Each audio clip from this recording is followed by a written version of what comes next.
Have you ever wondered what it truly means to be known by love? I mean, we're called to love. So, what does that look like? What does it truly look like to be called to love and for other people to know you because you're love? Stay tuned. We're going to talk about that. That's good. Welcome to the Called to Love podcast, a show dedicated to exploring how human relationships and intimacy with God are connected. Join us as we discuss hard-hitting topics that inspire and motivate you to go deeper into the intricacies of building meaningful relationships. Here now are your hosts, James Levesey and Brian Knadel.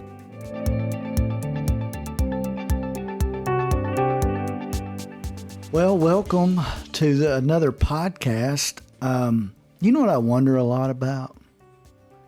What do people know you by? Like your friends, your family, your wife, coworkers. How do they know you? Like people that are acquaintances. If they had to describe what you were like, what would they say? And there's a verse that we're called by. Matter of fact, it's on T-shirts and other things that we do. John 13:35, that all men will know you're my disciples by the love you have for one another. So if that's what we're supposed to be known by, what are we really known by? Are we known for our love? Because see, I've got some observations I make. These aren't judgments. These are observations. Any fool could see that there's people wearing the badge of Christianity and they're not real nice. Matter of fact, I see it all the way at the other end of the pendulum. It's almost like a badge of honor that they're stern, that they're serious all the time, really cut and dry. I even had a guy argue with me one time about, he said, man, everybody thinks God's this sweet God, and he's not, man. He's stern. He's serious. And it was like he would crush you. And I thought, it's not the way I know God. Like, he's a sweetheart to me. He's really precious, and he cares a lot about me. And he teaches me how to be kind and patient and loving and caring for people. And I fall short. And when I fall short of it, there's this constant reminder of how his son Jesus Christ is and how he dealt with people, healed the sick. He did so much for people. And so what do you think about that? Do you have any experiences to where people know you by your love or have encountered people and it reminded you that you really touched that person's life? Yes, actually, just recently, am in a commercial vehicle business, sell vehicles all over the U.S. Internet plays a huge role in that. So I get a lot of people that are out of state that I'll talk to, and then they'll even drive. They'll come to. But about 7 years ago, this particular man came in, and to be honest with you, I didn't remember. He just showed up after 7 years ago to look at what we had in inventory, and actually, he didn't say he was coming. He just drove, and he called, and I answered the phone, and he's like, "Are you here?" And I said, "Yes." And he said, "Well, I'm outside the door." He was sitting in his vehicle, so I come out and I walked down the steps, and he got out of the vehicle, and when I walked up to him, he didn't just shake my hand. He gave, what most of us guys do, just a quick double tap, shoulder hug, and he whispered in my ear, and he actually said, "Do you still got it?" And and then I kind of pulled away, laughing because I was still processing, what in the world do I still have? And he looked at me and he saw my look on my face, and he said, "Are you still passionate about the Lord?" And I was like, "Yes, I am." So he said, "Do you remember You don't remember when you first sold me. I remember when I first bought a vehicle from you. And he began to tell me that I had so much excitement and just happiness. Not because he said, I can tell. I know people trying to sell me in a heartbeat. He said, you were in your own little world. You were just so happy. And I couldn't help but let you keep sharing. And all you were doing is just sharing your journey. Just sharing, and he said, I'll never forget it. You inspired me.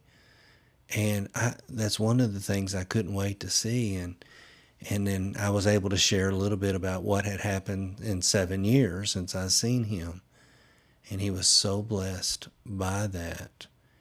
And after he left, I was like, wow, I don't remember anything I said to him. He never mentioned anything about what I sold him.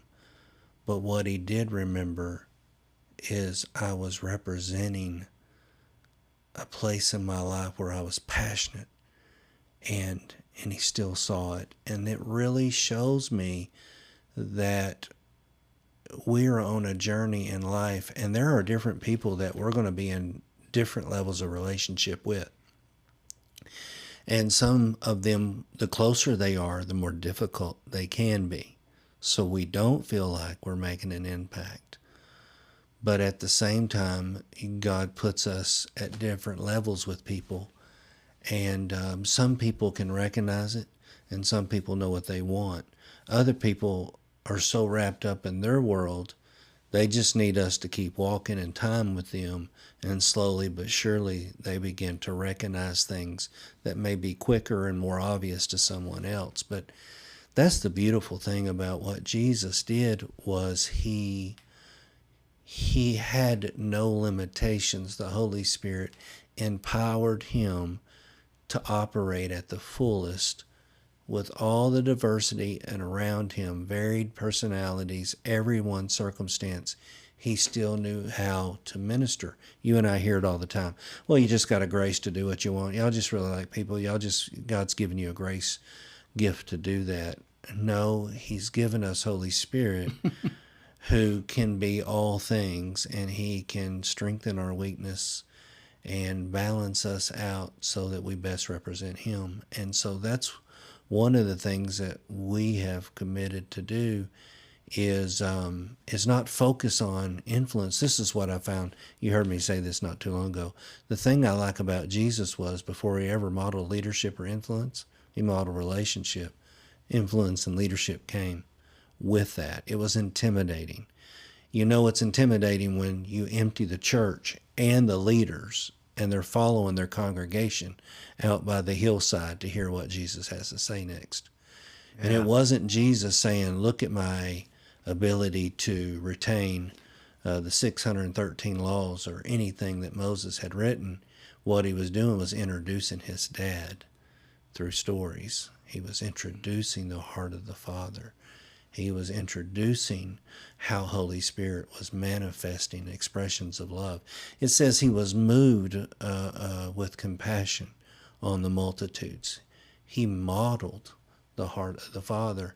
And when you're passionate and you're in relationship and pursuing the Lord, he's on a journey with you as well. He wants to manifest through you. You and I have endeavored to want to take a back seat and not be known. We've always wanted to look for opportunities to let him shine. It just works so much better that way. And but yeah, I hear it all the time, how someone is that you're talking to felt led to go to you because they felt you done well in marketing what your business represents. You do it because you're honoring him. You've made rooms silent by expressing the purpose of your business and what it's meant for. People are like, what in the world did he just say? He's committed his business. It's strictly for the kingdom. It's for the Lord. It's for me to be in a relationship. You didn't say profit, not one time. That's just awesome. That's great. Yeah, that's really cool. You know, you hear a lot of kids when they're in school, you'll say, "What do you want to be when you grow up?" And one of the number one answers is, "I want to be a veterinarian," because, you know, puppies and bunny rabbits and cats are so cute and cuddly, and they just want to help them, and they just want to make them well and things like that. But everybody, even that kid, understands that they can't just start practicing being a veterinarian. They have to go through the training. And oftentimes we see people will get a taste of the goodness of the Lord, and immediately they'll go right into ministry, or they'll want to start ministry. And they say it all the time, "I think the Lord's called me to the ministry." Well, maybe he has, but wouldn't you think you need to go through a process of learning his ways and his people and what you're actually doing? Because I think one of the things that we see missing in mainstream ministry is the lack of making people first. Not, well, God's going to be first, right? Okay, that's a gimme, okay? Sure. So just under that, it's going to be people. You're in the people business. That's what kind of business you're in.